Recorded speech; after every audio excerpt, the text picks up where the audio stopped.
মরণকে স্মরণ করলে জাহান্নাম বরণ করা লাগে না, চিল্লায় বলেন ঠিক কিনা? আবার আল্লাহ বললেন, গোলাম স্পেশাল একজন ফেরেশতা আমি মরণের জন্য সিলেক্ট করলাম, নাম মালাকুল মাউত। তাকে আমরা আজরাইল বলে চিনি। এই মালাকুল মাউত তার বাহিনী নিয়ে নির্ধারিত টাইমে গোটা বিশ্বের সব মানুষের রূহ কবজ করে। অন টাইম নাকি দেরি করে? মালাকুল মাউত আগেও আসে না, পরেও আসে না। সুবহানাল্লাহ পড়ে।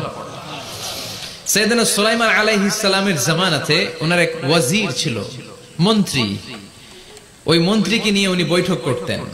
ওনার সময় উনি মালাকুল মাউতের সাথে বৈঠক করতেন। শুনতেছেন?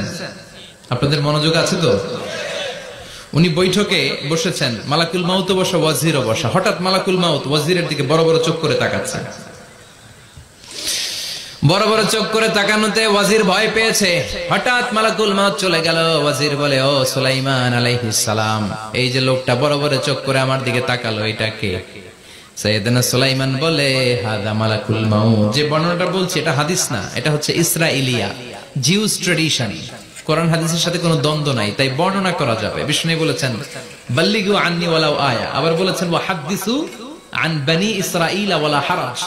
বনি ইসরাইলের ট্র্যাডিশন বর্ণনা করো, জিউস ট্র্যাডিশন বর্ণনা করো, এতে কোনো সমস্যা নাই।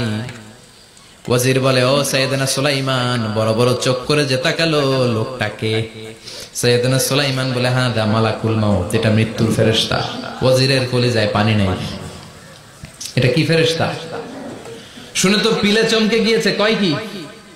মালাকুল মাউত তো আমার চিনে ফেলাইছে, বাড়ি চিনে ফেলছে, আমার খবর আছে। সাইয়েদনা সুলাইমান আলাইহিস সালাম জিনদেরকে দিয়ে কাজ করাতেন, মেঘমালাকে দিয়ে কাজ করাতেন, বিশাল সিংহাসন নিয়ে পৃথিবীর প্রাচ্য থেকে পাশ্চাত্যে ঘুরে বেড়াতেন। সাইয়েদনা সুলাইমানকে ওয়াজির বলে, ও সুলাইমান, মেঘমালাকে আদেশ করে দেন, আমি আর এই ফিলিস্তিনের ভূখণ্ডে থাকতে চাই না। আকাশের মেঘমালার উপরে আমারে বসিয়ে দেন, আর বলে দেন আমারে নিয়ে যেন আকাশের মেঘমালা হিন্দুস্তানের ওই দূর পর্বতে রেখে আসে। আকসা আল হিন্দ, হিন্দের সবচেয়ে দূরবর্তী জায়গায় যেন আমারে রেখে আসে।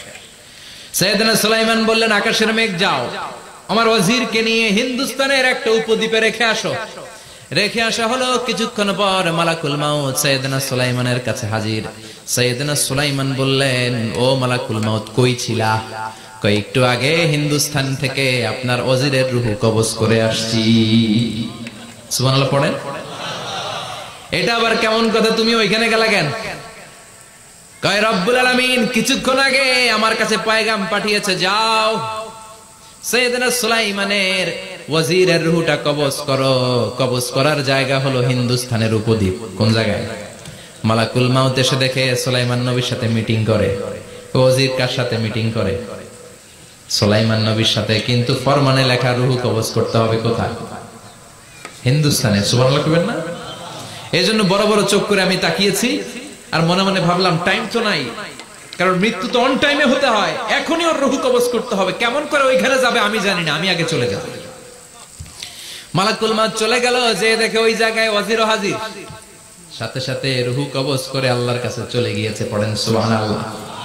এজন্য আল্লাহ বললেন, মালাকুল মাউত আমি নির্ধারণ করে দিয়েছি, পৃথিবীর প্রতিটি মানুষ মালাকুল মাউতকে দেখবে, চাক্ষুষ দেখবে, ভালো হলেও দেখবে, খারাপ হলেও দেখবে। কার কথা? ভালো মানুষ যদি হয়, আল্লাহওয়ালা যদি হয়, ইসলাম প্রিয় যদি হয়, ডানপন্থী যদি হয়, মৃত্যুর সময় মালাকুল মাউত আলা সূরাতি শাবিন আলা আহসানি সূরা, একজন যুবকের আকৃতিতে চমৎকার ধবধবে সাদা একটা জুব্বা পরে, জান্নাত থেকে জান্নাতি কাফন নিয়ে, হানুত মিন হানুতিল জান্নাহ, জান্নাতের সুগন্ধি নিয়ে মুমূর্ষু রোগীর মাথার সামনে এসে বসে যায়, আর দেহটার ইঙ্গিত করে বলে, ইয়া আইয়াতুহান নাফসুত তাইয়্যিবা, ও পবিত্র আত্মা। আরেক বর্ণনায় এসেছে, ইয়া আইয়াতুহান নাফসুল মুতমাইন্নাহ, ও প্রশান্ত আত্মা, উখরুজি ইলা মাগফিরাতিম মিনাল্লাহ, আল্লাহর ক্ষমার দিকে বের হয়ে আসো। উখরুজি ইলা মাগফিরাতিম মিনাল্লাহি ওয়া রিদওয়ান, আল্লাহর ক্ষমার সন্তুষ্টির দিকে রূহটা বের হয়ে আসো। স্মুথলি বলার সাথে সাথে মুমিনের দেহ থেকে রূহটা বের হয়ে আজরাইলের হাতে চলে যায়। স্মুথলি বলার সাথে সাথে স্বাচ্ছন্দ্যে আনন্দে মুমিনের দেহ থেকে রূহটা সা করে বের হয়ে মালাকুল মাউতের হাতে এসে পড়ে। পড়েন সুবহানাল্লাহ। আল্লাহ এমন মৃত্যু তুমি আমাদের নসিবে রেখে দিও, চিৎকার করে পড়েন আমিন। আর যারা ইসলাম মানে নাই, আর যারা কোরআন মানে নাই, আর যারা দিন কায়েমের আন্দোলন করে নাই, দিনকে ভালোবাসে নাই, বাম আর রামপন্থী ছিল, নাস্তিক ছিল, ইসলাম বিরোধী ছিল, তাদের কাছেও মালাকুল মাউত আসে কি আসে না? চিল্লায় বলে না, আসে কি আসে না? তাদের কাছেও আসে, কিন্তু আলা সূরাতি আকবাহি রাজুল, একজনের চেহারা যত ভয়ঙ্কর হতে পারে, যত নিকৃষ্ট হতে পারে, এরকম ভয়ঙ্করতম নিকৃষ্ট দুর্গন্ধওয়ালা একটা চেহারা নিয়ে আসে। রিজলাহু ফিল আরদ, পা থাকে জমিনে, রাসুহু ফিস সামা, হাদিসের বর্ণনা, পা দুইটা জমিনে, মাথা আকাশে। এসে ধমক দিয়ে জালিমের মাথার সামনে এসে বলে, ইয়া আইয়াতুহান নাফসুল খাবিসা, হে পাপাত্তা, হে অপবিত্র আত্মা, উখরুজি ইলা সাখাতিল্লাহি ওয়া গাদাবিহি, আল্লাহর রাগের দিকে, আল্লাহর অসন্তুষ্টির দিকে বের হয়ে আয়। মালাকুল মাউতের এই অর্ডার পাওয়ার সাথে সাথে রূহটা কিন্তু বের হয় না। মুমিনের রূহকে ডাক দিলে যেমনি স্মুথলি বের হয়, কাফিরের রূহ এভাবে বের হয় নাকি? কথা বলেন। রূহটা ডানে যায়, ফাতাতাফাররাক, একবার রূহটা ডানে যায়, আবার রূহটা বায়ে যায়, আবার সামনে যায়, পায়ে যায়, হাতের মধ্যে ঢুকে ডানে বায়ে যায়। মালাকুল মাউত আবার ধমক দিয়ে বলে, ইয়া আইয়াতুহান নাফসুল খাবিসা, পাপাত্তা, বের হয়ে আয়। রূহটা আবার ডানে যায়, বায়ে যায়, সামনে যায়, পেছনে যায়। এবার ঘপাস করে মালাকুল মাউত রূহকে ধরে টান মারে।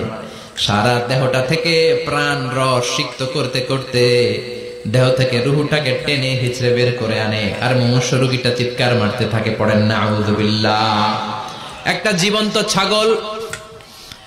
জীবন্ত ছাগলের চামড়াগুলো জবাই না দিয়ে কেউ যদি টেনে টেনে বের করে, ছাগল জবাই হয় নাই কিন্তু চামড়া